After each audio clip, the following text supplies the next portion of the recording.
Assalamualaikum warahmatullahi wabarakatuh. Apa kabar teman hati yang dirahmati oleh Allah Subhanahu wa taala? Semoga pagi hari ini dalam keadaan sehat walafiat dan dalam lindungan Allah Subhanahu wa taala. Alhamdulillahirabbil alamin, saya Yasir Nene Ama bisa menyapa teman hati semuanya dalam program Kalam Hati. Insya Allah sampai ke hati. Pagi hari ini saya tidak sendiri. Saya masih ditemani oleh Kang Rasid. Assalamualaikum warahmatullahi wabarakatuh, Kang. Waalaikumsalam warahmatullahi wabarakatuh, Kak Yasir. Sehat ya, Kang ya? Alhamdulillah berkah, Kak Yasir. Harus sehat, karena sehat adalah satu kenikmatan dari Allah Subhanahu wa taala Nikmat ya. terbesar. Nikmat Sehat terbesar. itu. Nah, tapi kadang-kadang kita tuh tidak mensyukuri begitu ya, nikmat dari sehat itu ya, Kang ya. Ya. Betul. Nah, ini sesuai dengan tema kita nih Kang Rasid dan Hmm. juga teman hati yang dirahmati oleh Allah Subhanahu wa taala, karena tema tausiah kita pada pagi hari ini adalah sehat adalah nikmat. Nah, seperti apa nih Islam mengajarkan kita untuk memaknai dan memahami bahwa kesehatan yang diberikan oleh Allah Subhanahu wa taala ini adalah sebuah nikmat yang tentu saja harus kita syukuri. Ya. Silakan, Kang. Terima kasih. Bismillahirrahmanirrahim. Assalamualaikum warahmatullahi wabarakatuh. Teman hati yang dirahmati Allah Subhanahu wa taala. Kak Yasir, saya ingin bahwa Islam bagaimana mengomentari tentang kenikmatan sehat. Hal ini tersitir dalam sabda Nabi Muhammad SAW. Ia menyampaikan begini tentang kesehatan, Kak Yasir. Nikmatani magbunun fihima kasirun minan nas. Ada dua nikmat yang terlupakan oleh manusia, sehingga dia lalai dengan nikmat tersebut. Nikmatani magbunun fihima kasirun minan nas. Kebanyakan manusia melalaikan kedua nikmat ini. Padahal kedua nikmat ini sangat menentukan membangun sebuah peradaban. Apa itu? As-sihhata wal firagha. Pertama nikmat sehat, yang kedua nikmat luang waktu. Kalau kedua nikmat ini bergabung, itu nikmat yang terbesar. Ada orang sehat, tapi dianya sibuk. Gak ada ruang untuk rehat.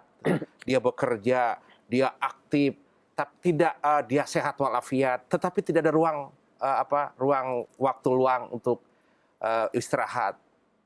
Ada juga orang yang waktunya panjang, tapi dia sakit. Yang satu sehat, tapi nggak ada waktu luang. Ada orang memiliki waktu luang, tapi dirinya sakit. Maka tidak terjadi matching.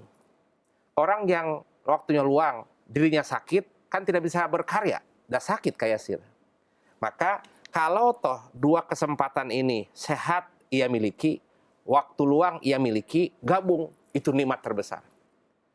Membangun peradaban, membangun rumah tangga, membangun karir dengan sehat dan waktu luang. Nah, biasanya orang kalau sudah merasakan nikmat sehat dan luang, suka lupa diri. Nah, itu tuh. Suka lupa diri kayak Yasir. Contoh aja. Biasanya orang tahu mahalnya satu kenikmatan ketika kenikmatan itu sudah tiada. Contoh nikmatnya bernapas. Dia kotorin dengan rokok, dia kotorin dengan narkoba, dia kotorin dengan apa-apa gitu. Ketika dia terkena katakan dia asma atau corona gitu, harus pasang ventilasi udara. Itu kan jadi sesak dada. Betul. Oh, Masya Allah, sesak sekali. Sampai ada yang merasakan saya seperti di dalam kedalaman lautan. Ungap gitu. Nah, biasanya nikmatnya bernapas ketika dia sedang sakit baru merasakan nikmatnya bernapas. Nah, nikmatnya waktu luang sangat terasa ketika dia sangat sibuk sekali. Aduh, nggak ada waktu liburan ya. Nggak ada waktu rehat ini. Sibuk sekali. Nah, oleh karena itu, dua nikmat ini sering hadir di kehidupan kita kayak Yasir. Hari ini saya sehat, Alhamdulillah. Alhamdulillah. Dikasih waktu luang untuk bisa nuntut ilmu di kalam hati, Alhamdulillah. Nah, yang sering kita lupakan adalah bagaimana mensyukuri nikmat sehat, bagaimana mensyukuri nikmat waktu luang. Karena kalau sudah sakit kan harus spend money besar-besaran. Betul. Nah, yang Rasul khawatirkan adalah ketika dua nikmat ini bertengger di kehidupanmu, engkau tidak bersyukur. Nah, ketika usiamu tidak kau gunakan untuk bersyukur, maka laknat Allah akan menghampirinya. Murka Allah akan mendatanginya. Nauzubillah min dzalik. Itu yang harus kita hindari ya. Hindari. Betul. Maka Kang Rasid, lantas apa tanda-tanda sebagai orang bersyukur atas nikmat sehat itu? Nah, itu tuh. Salah satu tanda mensyukuri nikmat sehat itu adalah dia gunakan waktu luangnya, dia gunakan sehatnya sesuai dengan keinginan pemberi sehatnya. Saya kasih waktu kamu luang untuk beribadah kepadaku. Saya kasih waktu engkau sehat untuk membangun peradaban di rumah, di semestaku.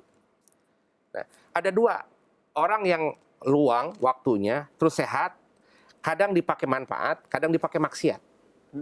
Biasanya orang kalau tidak memiliki kesibukan, itu mengkhawatirkan Kak Yasir. Kalau tidak memiliki kesibukan, kadang setan berbisik. Kadang nafsu berbisik. Duh, iseng ah. Nah, kalau ada kalimat iseng, itu membahayakan.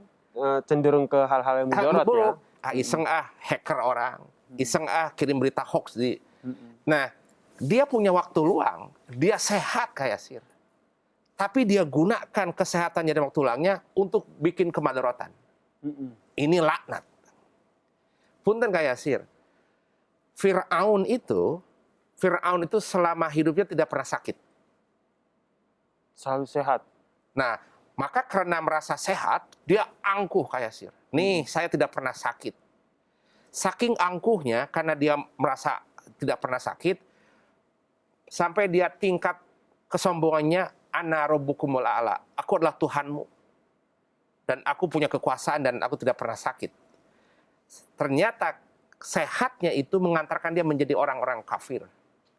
Nah, maka oleh karena itu penting sekali. Yuk kita gunakan sehat itu nikmat terbesar. Bayangkan kayak Yasir atau punten sekali. Nih, napas kayak Yasir, napas. Kita bahwa hidup itu tidak hanya melepas dan meriknya napas. Hidup itu kayak Yasir dan teman hati tidak hanya berdetaknya jantung, tapi hidup itu dipertanggungjawabkan. Dipertanggungjawabkan. Kalau toh nanti Allah akan mengaudit kita di yaumul qiyamah, mengaudit udara saja kayak Yasir. Karena nanti ini tangan akan diikat, mulut akan diikat. Maaf, lisan ayauma nakhtimu ala afwahihim wa tukallimuna aydihim wa tashhadu arjuluhum bima kanu yaksibun. Nanti di hadapan Allah kita tidak memiliki pengacara. Kita disidang di hadapan Allah. Pertama, mulut dikunci. Yang berbicara nanti tangan kaki kita berbicara. Berarti nanti yang ditanyakan itu termaksud apakah kamu Digunakan bersyukur atau tidak atas dalam nikmat itu ya? Iya. Masya Allah. Nah, maka ini harus disidang. Harus disidang, diaudit oleh kita sendiri sebelum Allah mengaudit kita. Hasibu anfusakum qabla an tuhasabu. Hendaknya kalian mengaudit kesehatanmu sebelum Allah mengaudit sehatmu itu. Sebab kalau Allah mengaudit, itu detil, Kang.